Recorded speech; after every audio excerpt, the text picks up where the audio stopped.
বরাবরের মতো বড় বাজেটে বড় রাজস্ব আদায়ের লক্ষ্যমাত্রা সরকারের, যার ৮৬% আদায় করতে হবে এনবিআরকে। তবে কোনো অর্থ বছরই সেই লক্ষ্যমাত্রা অর্জন না হওয়ায় নির্ভর করতে হয় দেশি কিংবা বিদেশি ঋণে। ফলে এবারের বাজেটেও শঙ্কা অর্থের জোগান নিয়ে।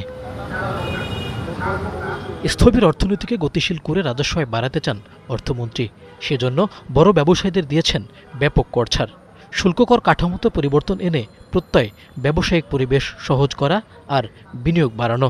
নবায়নযোগ্য জ্বালানি, বৈদ্যুতিক গাড়ি, প্রযুক্তি, কৃষিপণ্য সহ নানা খাতে দিয়েছেন কর অব্যাহতির প্রস্তাব। লক্ষ্য অর্থনৈতিক প্রবৃদ্ধি বাড়িয়ে আয় বাড়ানো।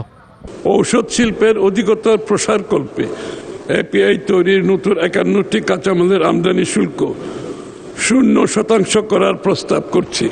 কর হার না বাড়িয়ে আদায় বাড়াতে ভিন্ন দর্শনে সরকার। জোর থাকছে কর ভিত্তি সম্প্রসারণে।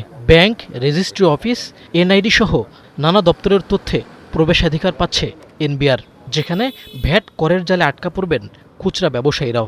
ইঞ্জিন বিশিষ্ট আমদানিকৃত গাড়ির উপর বিদ্যমান সামগ্রিক করবার ১৩২.৩৬% থেকে বাড়িয়ে ১৫৫.৫৮% নির্ধারণের প্রস্তাব করছে। সাধারণকে স্বস্তি দিতে ভোগ্যপণ্যের ভ্যাট কর না বাড়িয়ে বরং ছাড় দিয়েছেন অর্থমন্ত্রী।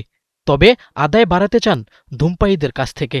কেননা ৪ স্তরেই ৩.৫ থেকে ১৩.৫% পর্যন্ত বাড়ানো হয়েছে সিগারেটের দাম।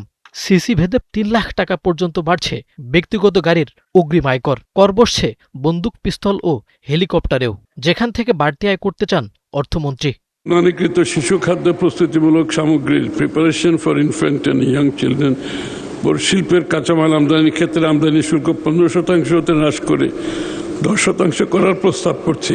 তবে এনবিআর সংস্কার, শতভাগ ডিজিটাইজেশন, সক্ষমতা বৃদ্ধি, দুর্নীতি আর কর ফাঁকি কমিয়ে কতটা আদায় বাড়ানো যাবে সেটি এখন দেখার বিষয়। মইনুল হাসান, ৭১, ঢাকা।